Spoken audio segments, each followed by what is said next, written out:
जय श्री कृष्ण। आज ज्योतिष में पैतृक संपत्ति के क्या योग हैं, हम इस बारे में चर्चा करेंगे। यह योग विभिन्न भावों, ग्रहों और उनके संयोजन पर निर्भर करते हैं। पैतृक संपत्ति का अर्थ है वह धन, भूमि, भवन या अन्य संपत्ति जो हमें पूर्वजों से प्राप्त हो।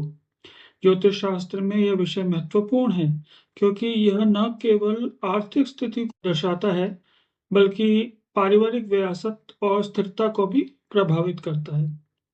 इसमें लग्न, दूसरा, चौथा, आठवां तथा नवम भाव पैतृक संपत्ति के लिए प्रमुख भाव माने गए हैं।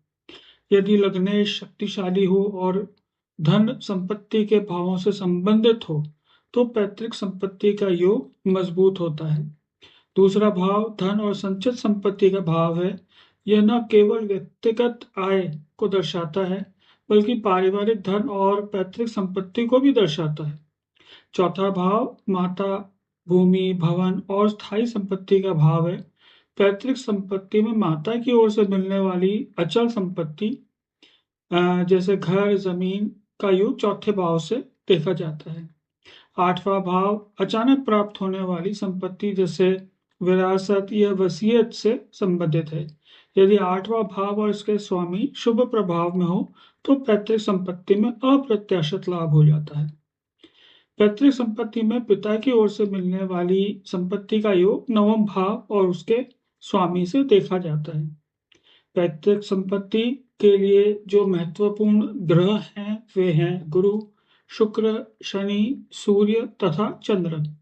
इन ग्रहों की अच्छी स्थिति होनी चाहिए। पैतृक संपत्ति के लिए कुछ और योग हैं, जैसे यदि दूसरे भाव या उसका स्वामी गुरु या शुक्र आपस में शुभ संबंध बनाए, जैसे त्रिकोण में हो या लग्न में हो या केंद्र में हो, तो यह धन योग बनाता है। यह योग पैतृक संपत्ति की प्राप्ति और संचय को दर्शाता है। चतुर्थेश और नवमेश आपस में शुभ दृष्टि या युति बनाए तो यह पैतृक संपत्ति विशेष रूप से भूमि और भवन के प्राप्ति के लिए संकेत करती है। लग्नेश और धनेश का शुभ संबंध पैतृक संपत्ति के साथ साथ व्यक्तिगत धन में भी वृद्धि करता है। यदि शनि और गुरु का संबंध चौथे या नवम भाव में बनता हो तो यह दीर्घकालिक संपत्ति और स्थिरता का योग बनाता है। यदि राहु या केतु आठवें भाव से संबंधित हो तो अचानक विरासत मिलने की संभावना बढ़ जाती है।